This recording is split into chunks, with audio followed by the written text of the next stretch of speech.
So I'll say one thing as a warning.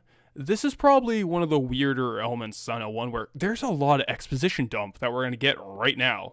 There's gonna be a lot of cutscenes, and I'm gonna have to mute my mic a fair bit. So yeah, we're going to push this and get the first of many. There's a trace on the floor. There's a trace on the floor that somebody moved the cabinet. Do you want to push the cabinet? Yes, I do.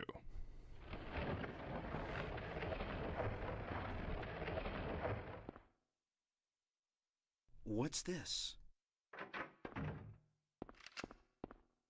Harry! Sybil? I'm glad you're okay. I shouldn't have left you. Things are worse than I thought. It's nuts. What are you doing here? I thought you left town. I saw you go in here, so I followed you. I couldn't get out. All the roads out of town are blocked. Cars have completely stopped running. The phones and radios are still out too. What about my daughter? Did you see her? I did see a girl. Was it Cheryl? I only caught a glimpse of her through the fog. I went after her, but she vanished. I don't know about your daughter, but... And you just let her go? Where was it? On Bachman Road. She was heading towards the lake. Now don't get excited. It wasn't like she ran off exactly. There was no place for her to go. The road has been obliterated. What? So then Cheryl... It was like she was walking on thin air. Hmm? What about you? Anything? Yeah, I met this bizarre woman. Her name's Dahlia Gillespie. Do you know her? Dahlia Gillespie? No. And?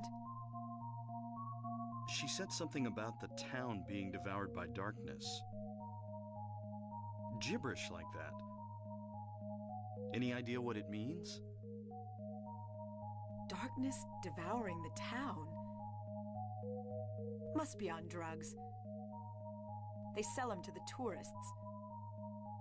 The Force still can't figure out who's behind it. None of our leads have panned out, and the investigation is stalled.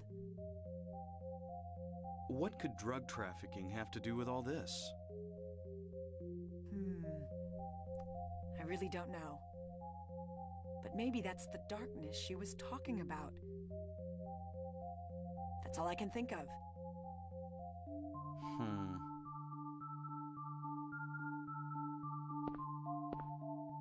What's this? Just discovered it. Maybe there's something back there. Let's have a look. Wait. We don't know what's back there. I'd better check it out first. I'm a cop. I should go. No, I'm going. All right. I'll cover you from here. Be careful. If anything looks fishy, get back here on the double. Okay. Sybil, Yeah? do you know anything about... well, like some other world? It's like some kind of bad dream. What are you talking about? I'm not quite sure. I try to make sense of it, but then my mind goes blank. Everything's dark there, and I hear sirens in the distance. I met this nurse, Lisa. It's like I was there, but not really. It's all a blur, like some kind of hallucination, you know? I have no idea what you're talking about, Harry. Oh. I was just wondering. Never mind. You're tired. Yeah, maybe.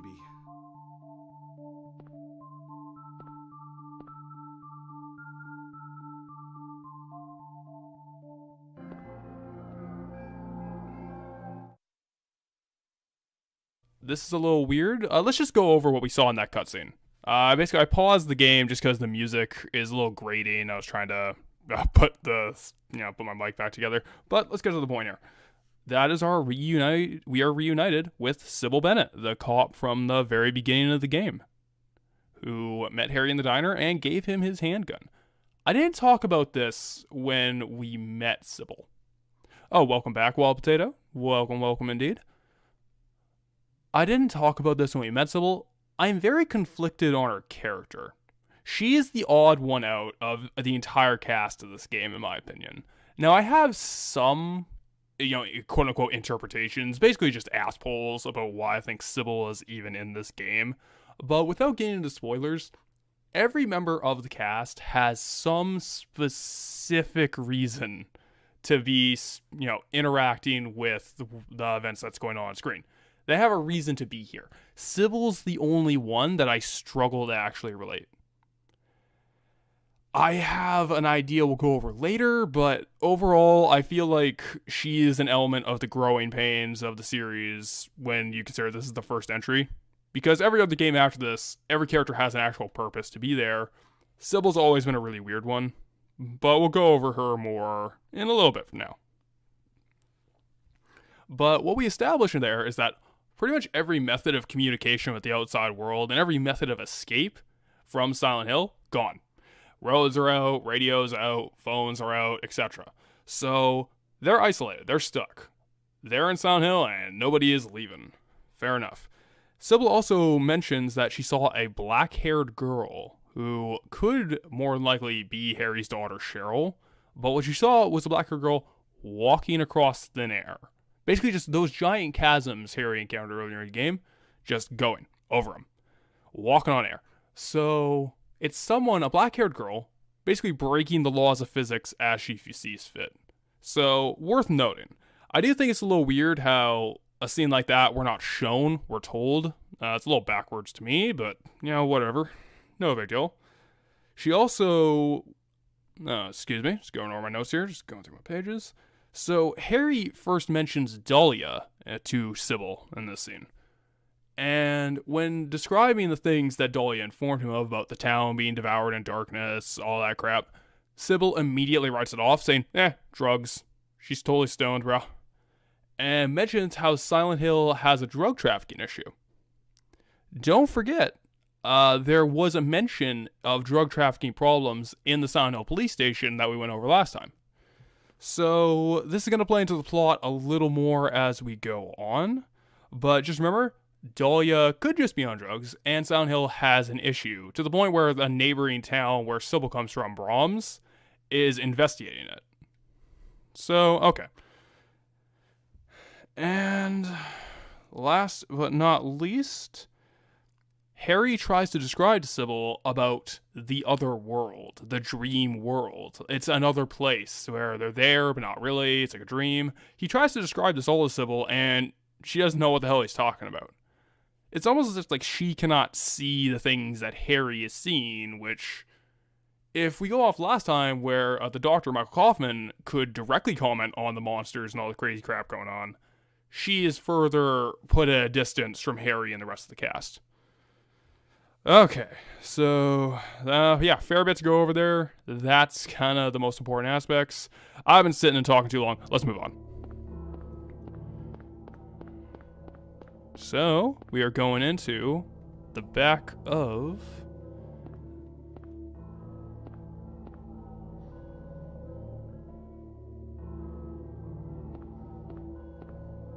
What's this? Some kind of altar. Never seen anything like this before. Maybe this is the other church. I actually forgot there was a little cutscene there. That's my bad, everyone. But yeah, this is an altar in the back of the antique shop.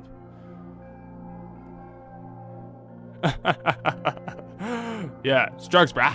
Drugs, brah. Speaking of drugs, brah, if we go to the altar, some kind of powder is left in the chalice.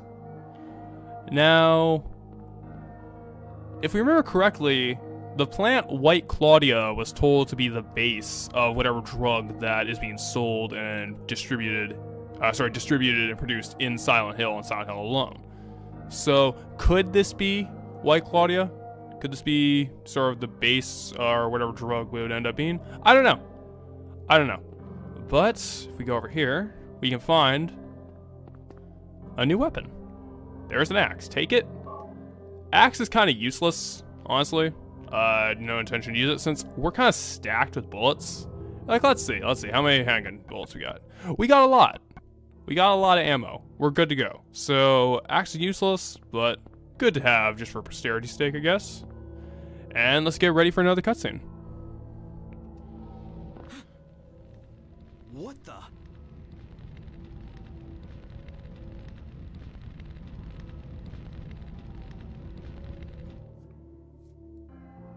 Harry? Are you okay? Harry?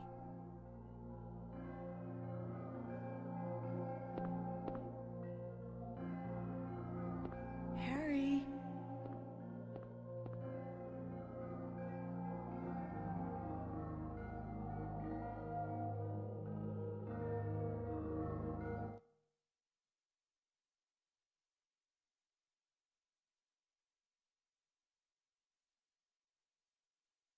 Where am I?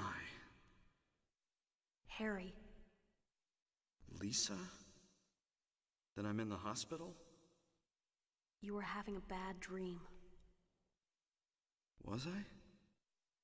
Hey, you don't look too good. Are you okay? I'm fine. Nothing you need to worry about. Well, if you're sure. Lisa, do you know a woman named Dahlia Gillespie? Oh yeah, that crazy Gillespie lady. She's kind of famous around here. She never sees anybody, so I don't know that much about her. But I heard her kid died in a fire, and supposedly she's been crazy ever since. Well, she says the town is being devoured by the darkness. Do you have any idea what she's talking about? The town devoured by the darkness.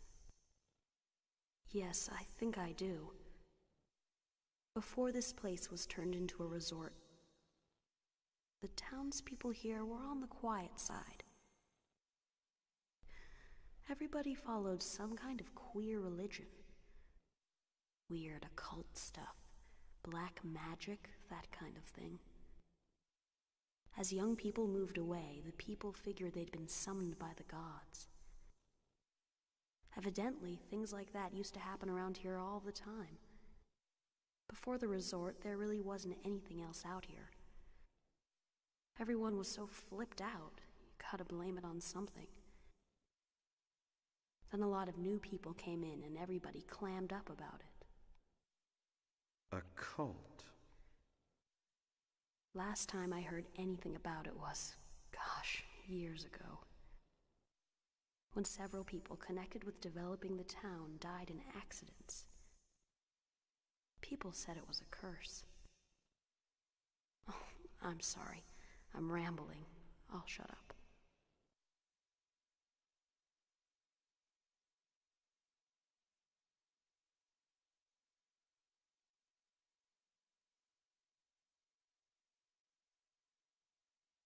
Was that another dream?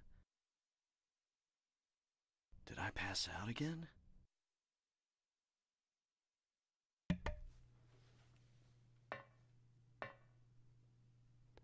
I don't want to think so, but maybe this is all just going on in my head. I could have had a car accident and now I'm lying unconscious in a hospital bed. I don't know what's real anymore. Sybil said Cheryl was heading towards the lake, but the road to the lake is blocked. Are there any other roads? Lisa would probably know. Yeah, that's pretty rude, Harry. Why would you tell a nurse that she doesn't look that good? Once again, just want to point out, these bodies that we've been seeing all since the very beginning of the game, here again, just lined up on the walls, right on display for you to see. Almost like they're placed here on purpose, for display. You have to see them, constantly. Always reminded of their presence, always looming over you. We'll get to that later, that means something, that's important. But yeah, let's go over what we just saw there. Excuse me. But Harry saw something happen at the altar. He passed out yet again, and then completely disappeared. He woke up once again in the Hellworld Hospital in Hellworld Alchemilla with Lisa Garland. Now, Lisa immediately tries to comfort Harry and tells him that he was just having a bad dream. What we've seen so far, though, is that Harry is passed out, woken up, and disappeared and reappeared in many different places and many different locations. In fact, if we check the map here, Harry's in the antique shop again. He's just woken up in it, but now he's in the Hell antique shop. So he's just going all over the place. But more specifically, I think when you're talking specifically, John, about, or Jonathan, whichever you prefer, about how, oh, that's pretty rude, Harry's saying she doesn't look good, keep that in mind. Keep that in mind. Harry's visibly noticing that, hey, Lisa, you okay? You okay there, buddy? You're not looking so hot. But what happens is that he discusses with her about Dahlia. And she seems to understand the talk of the town being devoured by darkness. Lisa seems to get it. She also mentions how Dahlia went, quote-unquote crazy after her daughter died in a house fire. Or kid died, excuse me. So after Dahlia's kid died in a house fire, she went crazy, but she does believe in the concept of the town devoured by darkness as a reference. This stream is great and all, but if you aren't shit-talking Tom Hewlett every 5 seconds with snobby tone, how can I know you're a true Silent Hill fan? I'll shit-talk Tom Hewlett eventually. Eventually I will. It's just like, I don't even really hold ill will to the guy, honestly. He's kind of a dick, but, it was a no-win scenario he was put in. Yeah, I would agree with you, Marshall. Silent Hill 1 looks great. It's art style. It is down to art style. This game's art style is fucking phenomenal. And that's, I think, what makes it holds up really well. Makes it hold up pretty good. There we go. We'll save there. But yeah, when he was talking with Lisa, Lisa mentioned how before Silent Hill became a resort town, everyone here seemed to follow some sort of queer religion. I'm glad everyone picked up on that. Boy, how times have changed. But everyone used to follow some sort of black magic occult sort of thing. So, yeah, 1 second. But during that conversation, Harry just passes out. Just passes out, once again wakes up, and comments to himself, am I just dying? Am I just in a hospital in a coma or just fucking dead right now? I don't even know. So, even Harry's starting to get completely disoriented, sort of put off kilter by the constant awakening and falling asleep. Yeah, queer just means strange. It's just taken on a different connotation in regards to sexuality, especially in the last, it feels like 3 or 4 years. The terminology's gotten really fucking weird. Whatever. It's none of my business. This is not the sociology stream. This is the Silent Hill stream, because Silent Hill is fucking cool. But yeah, Harry has woken up yet again. Hey Dave, how's it going? Don't worry about being late. Well, we've basically just gone through 2 rooms in the last 20 minutes because I'm that much of an asshole. But yeah, Harry needs to find a way to get to the other side of town. So, we gotta go find Lisa again. But oh no! Yep! Fucking rompers. Just mounting me down, pinning me down and mounting me. That is bad news, bears. Okay, so we're moving on. But actually, let's see if we can get a good look. If you can look, the dogs actually have a different texture now. Different model. Obviously, I'm not going to stay around too much because the romper's going to kick my ass, but that is a different model of the groaner enemy with worms sticking out of its head, and it's just for the hell location variant. It's only for this section of the game. That's really cool that they just made another section. Cool shit, cool beans. Oh, we are now in a mall.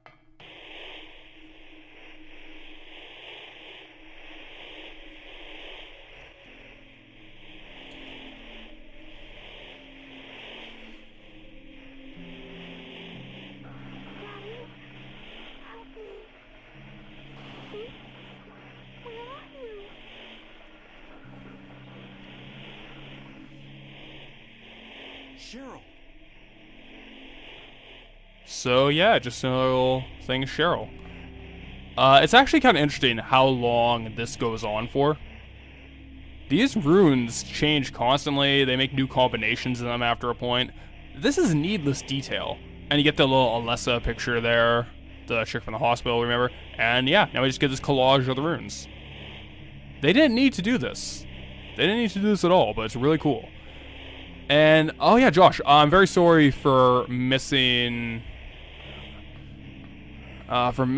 your comment there, but I actually have a point, sort of a gripe about the Evil Within in particular. In my opinion, the Evil Within is straight up just copying Silent Hill 4's plot. Straight up. This is not a Silent Hill 4 stream, so I don't know if I'll talk about that, but Evil Within is just copying that thing fucking verbatim almost, and it kind of bothers me. But, you know, whatever. I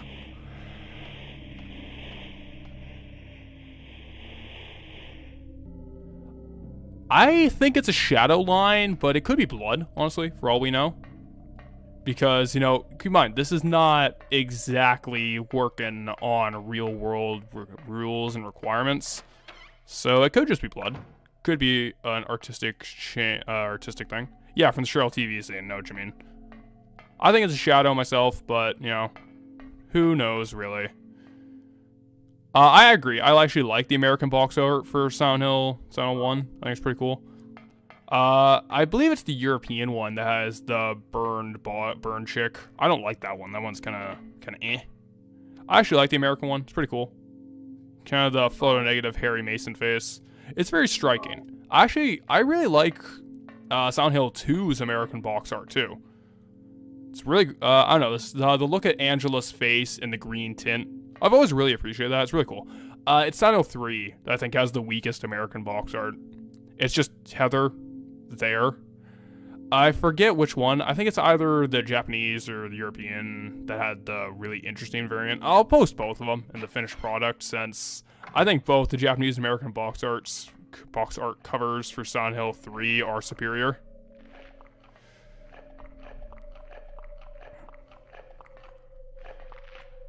Yeah, I would agree with that. I think the American box art for Silent Hill 1 is the best of the original game. It looks really nice. But, we're looking at this now. I don't know what that is. I have an idea. I think we're going to see what that might be, but there's size discrepancy there. Yeah, Evil Within being creatively bankrupt. You know what? You ain't even wrong. But that worm over there, I think I know what it might be, but I don't know. There's a size discrepancy there. Yeah, worm larva. I think we might see in a second what that is, but I'm not confident that I'm correct.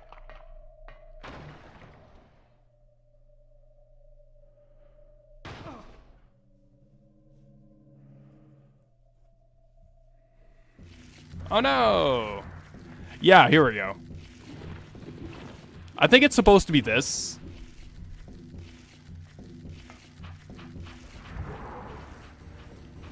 Huh? Damn it. Alright. There we go. 2, 3. Nah, damn it. So this is the twin feeler.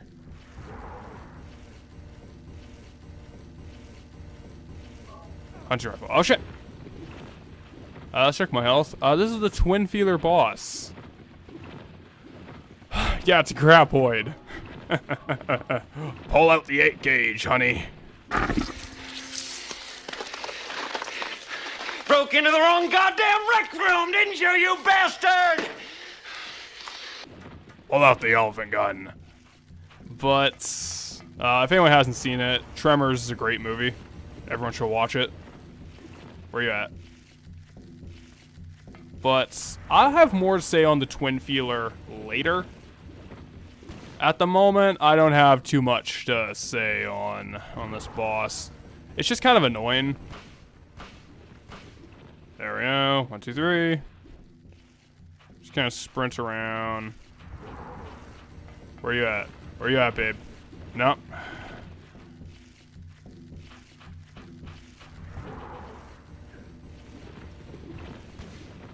Come on, Harry.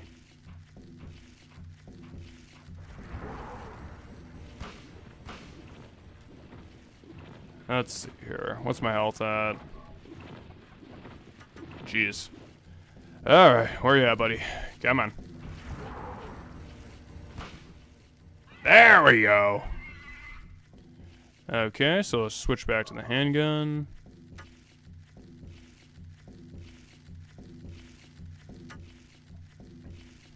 And looks like he's done. You love it. You love it. I would agree with that. I think the overall design of the bosses isn't great. There's one boss in particular I think is pretty cool. Just for the moment, it's the most metal fucking thing that a video game has ever had, and I will fight people over this. It is so goddamn metal.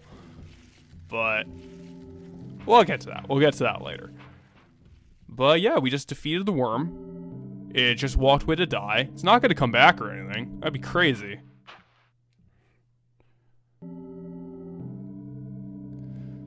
So, I guess we leave them all now. Alright, let's go. So, let's see if I can get a good look at it. As we walk through, what we can see are these massive windmills in all directions, and a new variant of the air screamer called the Night Flutter. It's basically just an air screamer with worms for heads. The air screamer, actually, fun fact, is apparently Masahiro Ito, the monster designer's favorite monster in the series. It's his favorite enemy design, apparently. I don't know. Pretty interesting fact that that's his #1, but what are you gonna do?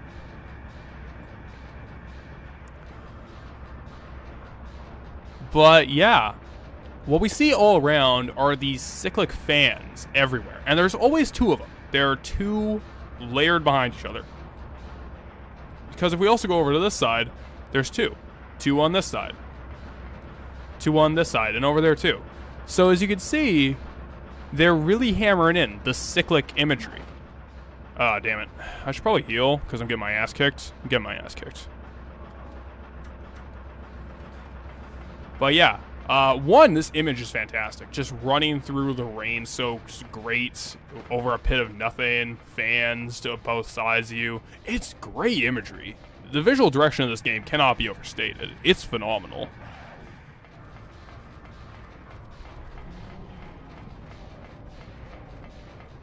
I can agree with that, honestly. Silent 1's its hell is pretty nuts. Especially compared to Silent 2. I actually think Silent 2 is my favorite use of it. Personally, but I don't know. Because in Silent 2, it got ambiguous at certain points. What even was the Hell World? What even was it? Was it the ruined buildings, or was it the nice covered up buildings? Certain points in the game, it got a little ambiguous what was and was not James's hell. I don't know, I kind of, that's getting into Silent Hill 2's talk, and we should probably avoid that. So, back to Alchemilla. Of course I get hit there, because I'm a Dumbo.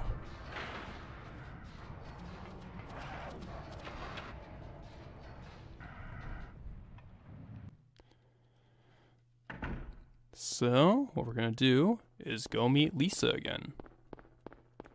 Because she can hopefully help us get across town to find Cheryl.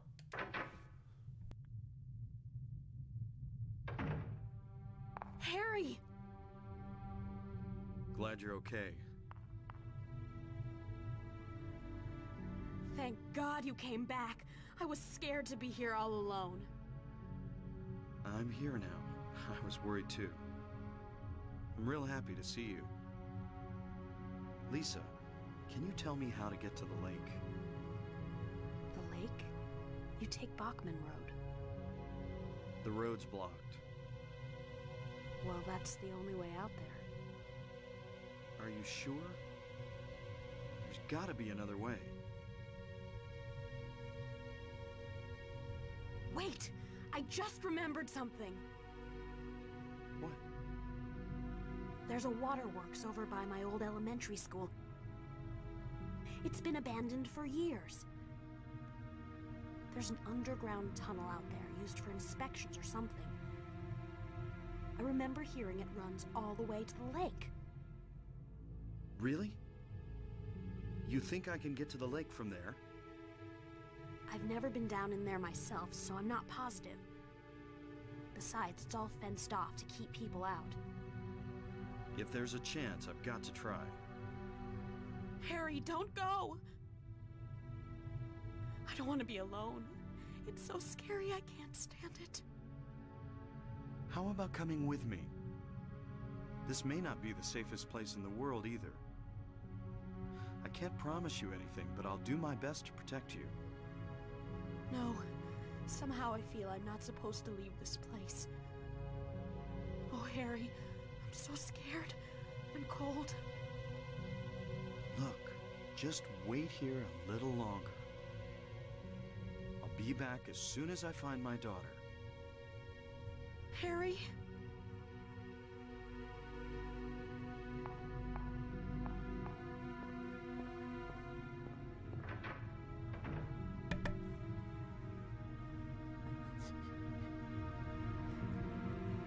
Oops. Mouse is on screen. But we're fixed now, so I'm just going to go save the game, and we'll talk about that cutscene, because there's a little bit there. Very interesting details in that little Lisa reunion, excuse me. I can speak English as my first language, don't worry. Yeah, balls on stream, everyone. Balls on stream. Alright. So, Lisa. She seems to have absurdly specific knowledge of the town. Like, oh yeah, you can cross through the sewer system on this side of town to get through. Totally, don't worry, you'll know that. Almost like she just has this perfect knowledge of being Harry's guide in some aspects. Like, oh, I know about the old religion. Oh, I know about Dahlia Gillespie. Oh, I know about how to get across the sewer into the old town. It's very weird specific knowledge she seems to have about this. So just keep that in mind. It's bizarre that she would know all of these details. But what is interesting there is there's a big mood whiplash that she tells Harry how to get across town, how to run through the sewers and everything. The moment Harry actually says, oh yeah, I'll go do it, she's just like, no, wait. Buddy, don't leave. I'm scared. Don't leave me alone. And Harry's like, okay, well, just come with me then, you know, whatever. Just don't gotta be so needy. Fucking goddamn. But then Lisa says no. And I quote, somehow I feel like I'm not supposed to leave this place. That's fascinating. The fact that she's almost has this impulse of, no, I cannot leave. I feel as if I can't leave this place. And she's terrified. She is... What we've noticed progressively since our first meeting is that each time you see Lisa, she's getting worse and worse. Her condition is degenerating. She starts out ignorant to what's going on, terrified, immediately attaches to Harry. Then Harry remarks in the second one, you don't look so good. And she's very detached during the entire conversation. She's very quiet and mousy through both interactions. But then in this one, the moment that Harry says he's going to leave again, she just completely freaks out. She goes loud, she begs him to stay, and then remarks, I cannot leave. I feel as if I can't. Very interesting. Very interesting with what's going on with Lisa. So, maybe again. Let's overwrite that just in case. And we'll head out. Now, I really like this next part.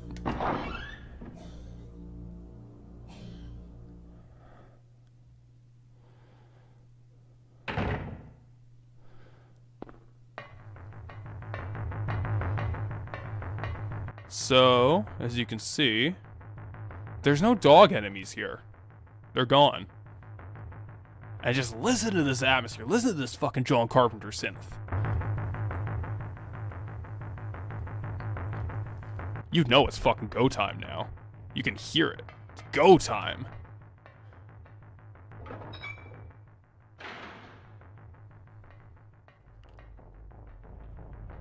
Suddenly, it's changed. You're locked in. You can't go anywhere. Roads changed. No enemies. Only way to go is forward. Yeah, again, the atmosphere of this game is fucking phenomenal. It is astonishing how good it is. Okay, Dave, you and I gotta have a talk on Discord later, because obviously I don't want to talk about the Lisa plot yet, but I have a slight disagreement about Lisa, and this is something that, it's one of my more controversial opinions on Silent Hill, which all the kind of controversial takes I have on the story of this game are going to be in the last episode, I guess, the last section of the game. But we'll talk about it later. No spoilers for Lisa yet. But music's telling us it's go time, so it's fucking go time.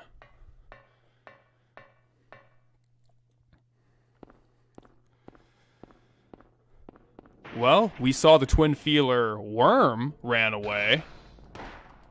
So I guess it just evolved into the moth called the float stinger.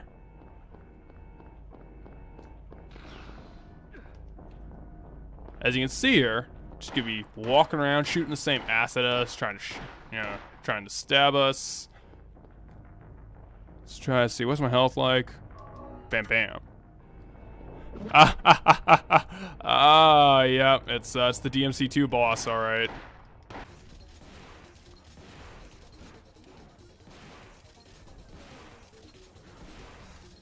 Like, this is contrarian. This is contrarianism at its finest. That is the only thing I can think of to justify people enjoying this game.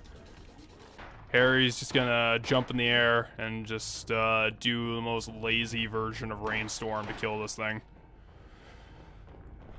But yeah, this is a giant moth enemy. Well, I'll talk more about this once it's dead, because I actually have a fair bit to say on the float stinger. I think the twin feeler and float stinger together are one of the most provocative images and symbols in Silent Hill 1. But again, that's just me being pretentious, because, you know, that's just who I am, sweeties. Come on. There we go.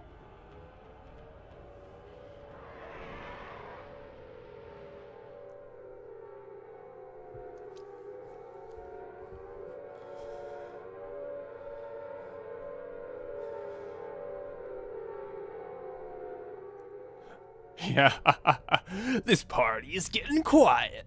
Let's rock. Man, I fucking love Devil May Cry so much. But yeah, that is the float stinger moth.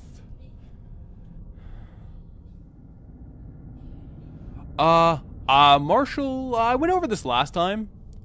I would disagree. Everyone who's ever said Silent Hill 2 is the only one about the symbols, the monsters represent protagonists or characters' inner thoughts and turmoil. I would disagree with that. Silent Hill 1 did that first. I don't think it did it as well. Obviously, it's the first run at the bat. But I think there actually is a fair bit of very interesting symbolism in this game, which is why I chose to do it first, because there's a lot to talk about here. Specifically, let's talk about the float stinger moth, because moths, according to the Tai Chin Book of Symbols, which is essentially a big compendium that takes a lot of information from different cultures around the world, religions, faith systems, about what specific symbols mean across barriers. And what moths represent in relation to this game is fascinating, so I'll just share some of the details I took from my copy of the book Symbols on the matter. Is that a butterfly and a moth, as they're used interchangeably, symbolizes metamorphosis of both body and soul. the psyche's self-renewal beyond even traumatic endings. Aztec peoples actually believe that butterflies or moths represented the heroic enemy warriors and women who died in childbirth. Basically, Aztecs thought our honorable enemies who died in battle and women who die during childbirth, those are the ones who are symbolized by moths. They reincarnate to become butterflies or moths. And a quote I have on the matter is that they are emblematic of their doomed suffering was the goddess Itzpapalotl. Oh, jeez, excuse me. A star deity depicted as a butterfly surrounded by stone knives and associated with the eclipse of the sun. We have been seeing a lot of the eclipse of the sun, and specifically, notice how when we killed the moth there, Silent Hill went back to its daytime fog effect.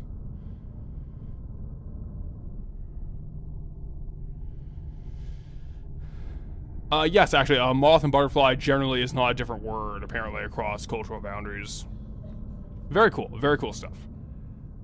And the last note I have there, in the east, the quiescent but transforming pupa has seemed a model of spiritual evolution through serene contemplation. Just something worth a note about, that what you see in a butterfly is sort of the idea of renewal, of rebirth, of spiritual renewal, becoming something new. And when we saw that just before us with the twin feeler becoming the float stinger, which we just killed, leading to the end of the eclipse and the return to daytime. I won't get into it too much, but it is fascinating to note that Silent Hill 1, 2, and 3 all make very heavy use of the butterfly and the moth symbolism. All of them have it to a very heavy degree. On my own time in relation to this game, Silent Hill is what got me into a lot of research onto archetypal symbolism, Jungian dream analysis, shit like that. Like, again, I'm not a smart man by any means. I just want to stress that right now. I am a fucking brainlet. I am a Dumbo. But I just find some of this stuff interesting. And I like talking about it in relation to a video game that I really like. Because Silent Hill is a cool game for cool people. Alright, so we're going back to the old Silent Hill to try to find our way into the sewers. Now, this is actually a really cool thing that the game did. Rather than make you walk all the way back, what happens is that as soon as you get to the bridge, you teleport there.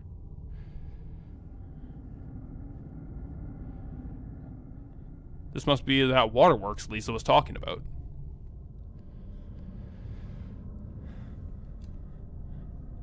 That's actually something I'm very glad you picked up on, Wild Potato, is that the day and night periods become shorter and longer, respectively. And we're going to see a more dramatic version of that later on, but I just want to point out that is very, very fascinating. I'm glad you picked up on that right away. We'll talk about that more later.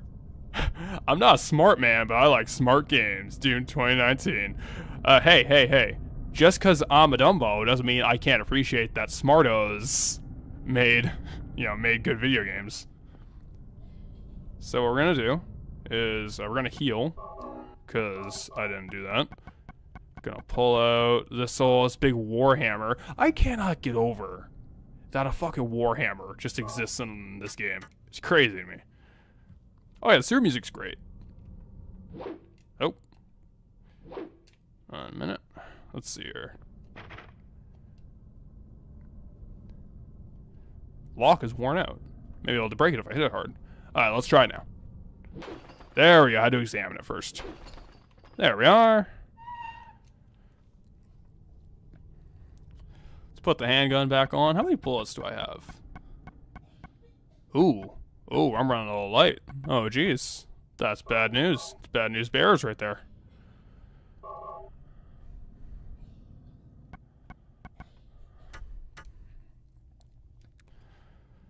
So we'll go in here.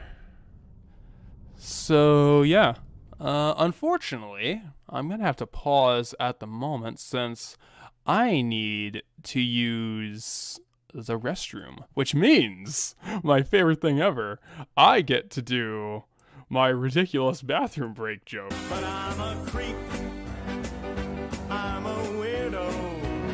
What the heck am I doing here?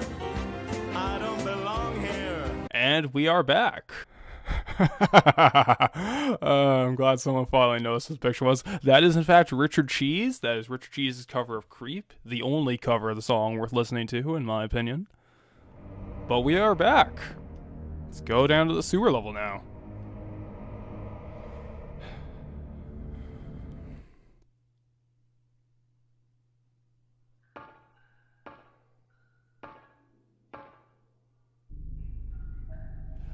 Ken Levine, writer for BioShock Infinite, says he likes things. He said he likes when things make him feel dumb.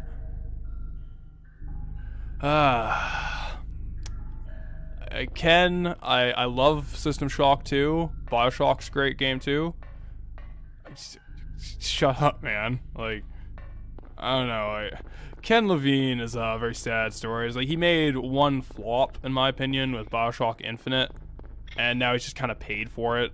Where he hasn't really done anything since BioShock Infinite came out. It's very sad, actually, because the dude did have talent. He made some pretty good games, honestly. System Shock 2, one of my all-time favorites.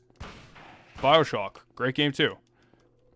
Oh yeah, Creep was. Oh, a minute. Oh god, I hate these things. So yeah, this is a new enemy. This is the Hanged Scratcher.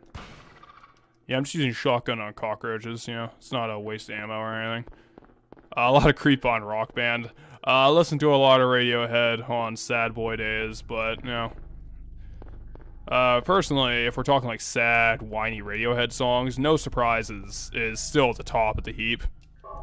That is premium Sad Man Hours song right there.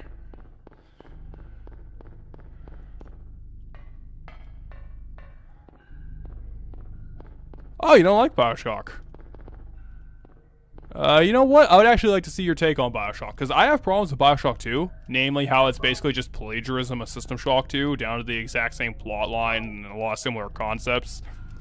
Basically, like, if System Shock 2 is sort of an exploration on collectivism taken to its most disturbing extreme, BioShock's sort of like individualism to its most disturbing extreme in a sci-fi setting. But, like, System Shock 2, I love.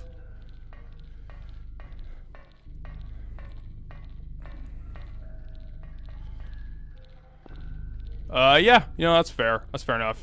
He seems like an ambitious guy who doesn't fully think out all of his plot points. I don't know. Maybe I'm just blinded by System Shock 2 nostalgia, because I really, really, really like that game. But yeah, that's the Hanged Scratcher enemy. I don't have much to say on it, honestly. It's an enemy. I have one thing to note. Okay, Jonathan, you and I are going to have a conversation about that, because BioShock 2 is better than BioShock 1. I will fight people over this. BioShock 2 kicks so much ass. It is such a fun action game. It's so underrated. I don't know, BioShock 2 is really fun. Thief is another great game too. Yeah, I did not know Ken Levine worked on Thief, actually. Oh, that's actually pretty interesting. There's a sewer key. Take it? Yes.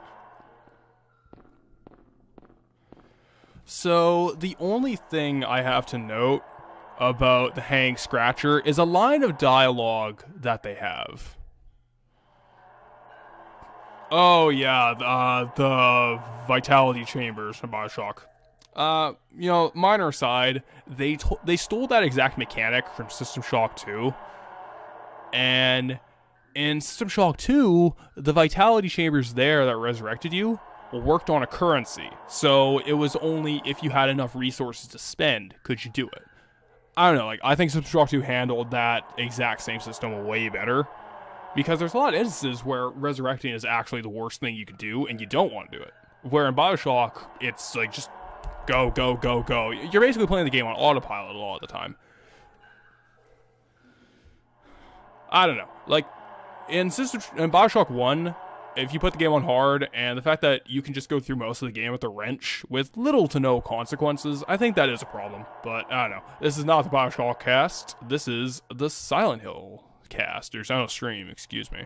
Thief 4 is garbage. Thief 4 is garbage. Don't even talk to me about that. Oh, Thief is terrible.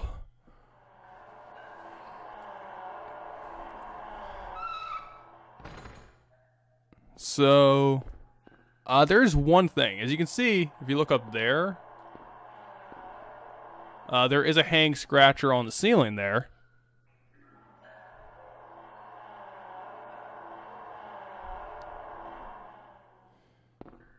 I'm going to run through, and I'm just going to shut up, because what the hang scratcher has to say is very interesting. That's about the only thing about it worth noting.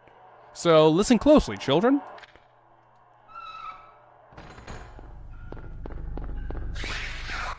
Did you hear it? Now, allegedly, and at least what it sounds like to me, is that sounds like it is saying, "Let go of me," in a very modulated, ruined voice. Oh. Oh, shit. Come on. Let's go. You and me, buddy. Oh.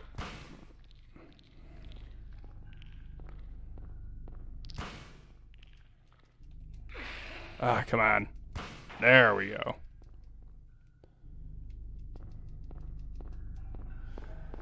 Oh, God. Another Thief game. A Thief is such a dead series. It's not even funny. God damn it. It makes me sad. Alright. So, yeah, I'm gonna want to cross, though. Yeah, exactly. Allegedly, they're saying, "Let go of me." The validity of that, I'm not certain. It's up in the air, but, you know, just keep that in mind. Could it mean something? Yes. Allegedly, Walpteo, that the voice says, "Let go of me." Allegedly. Now, I believe this is the corner I want. No, it is not. This is the one thing I don't like about the sewers, that my mental map just collapses completely.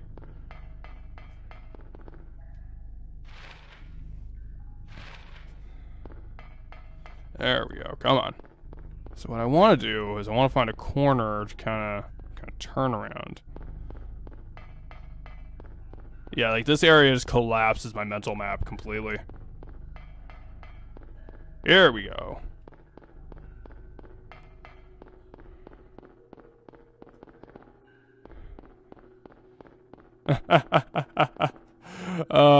Silent Hill 1 ripped off RE7.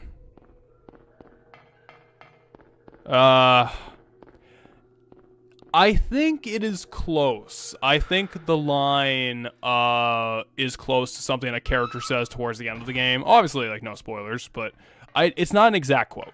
That's the thing. I think the exact quote is "Get away from me," if I'm remembering correctly. Fuck. Ah, fuck, I'm just gonna power tank him. I don't give a shit.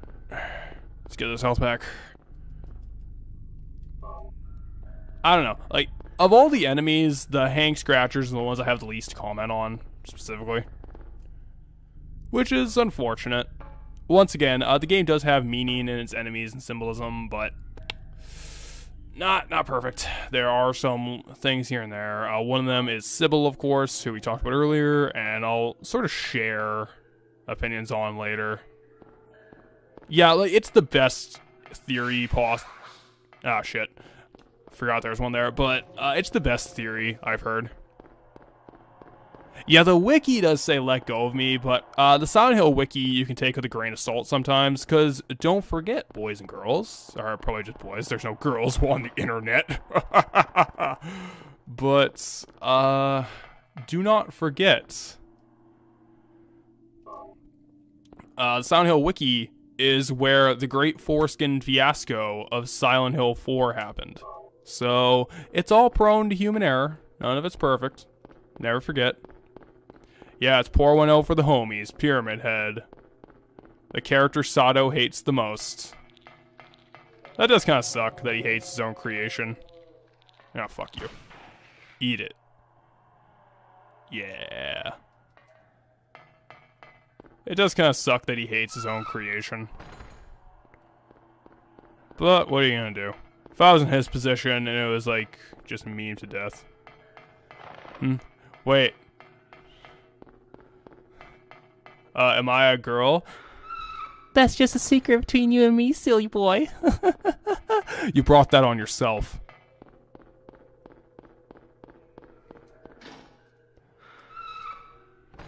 Alright, moving on. We're about to get to the most nonsensical scare in the entire series. Okay, Jack. In the finished video, I promise, I will put a link to the Silent Hill 4 Foreskin Fiasco. It is so ridiculous. Yeah, Harry Mason was circumcised. That's why he's so up. That's his trauma. The deep inherited trauma, circumcision, is what Silent Hill is about, man. So this scare makes no sense to me.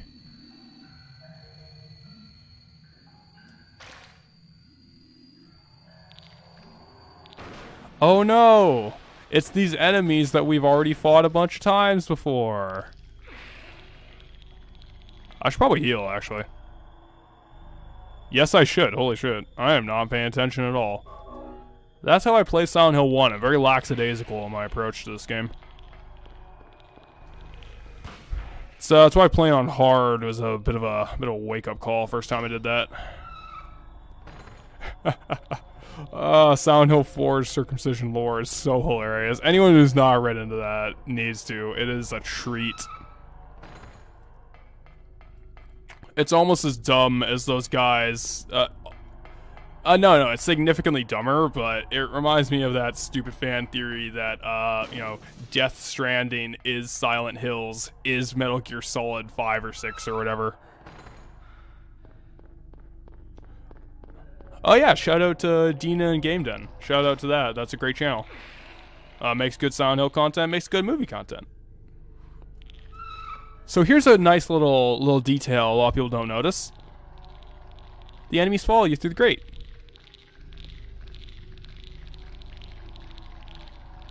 That's pretty cool.